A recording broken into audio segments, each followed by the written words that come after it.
این حاجه های مهدوی نیاز سید گاهی منبر میره اینجا هم شاید گاهی اومده، چون قبلا سوریه بود.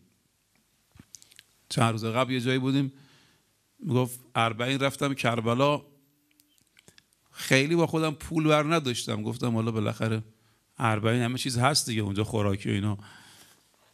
یه مقداری دینار برداشتم، یه $100 هم میگفت داشتم.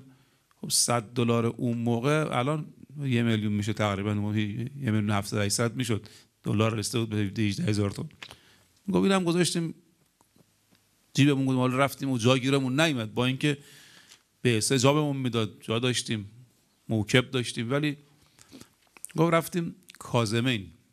ایشون میفرمودن که 1-2 روز موندیم، روز آخر که اومدم خداحافظی کنم، گفتم برم حرم خداحافظی کنم دیگه، همین قبایی که $100 توش بود پوشیدم دیگه، پول دیگه هم همراهم نبود. گفتن وارد حرم موسی بن جعفر شدم، دیدم یک شیخ خیلی ژولیده‌ای با لباسای خیلی ساده‌ای کنار حرم امام کاظم ایستاده و برای روزه میخونه، ایرانی.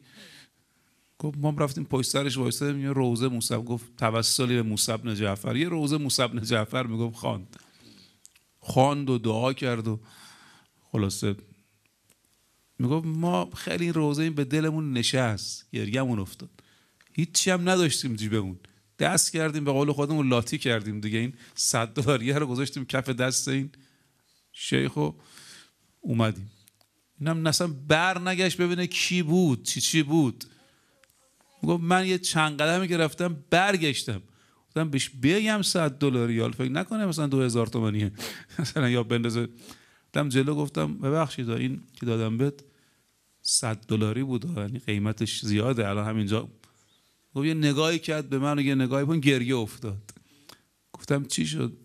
گفت من اومدم کربلامو رفتم جایی میخوام برگردم، امروز خانواده دخترم از ایران زنگ زدن که 2 تا چادر رو نمیدونم چی یه لیستی به من دادن بخر، 1 ریال هم پولش به من نبود.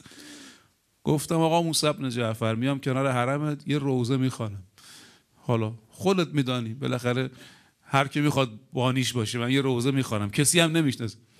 اصلا فکر نمیکردم که شما، ایشون میفرمود نه من قصد داشتم حرم برم، نه مثلا ببینید گاهی اینطوریه مسبب الاسباب. ماها، من خودم عرض کردم جسارت به شما نمی کنم، یه مقداری اعتقاداتمون سست شده. اینی که مقام معظم رهبری در روز جمعه تو جمع قومی ها فرمودن این وعده خداست، ان تنصر الله ینصرکم.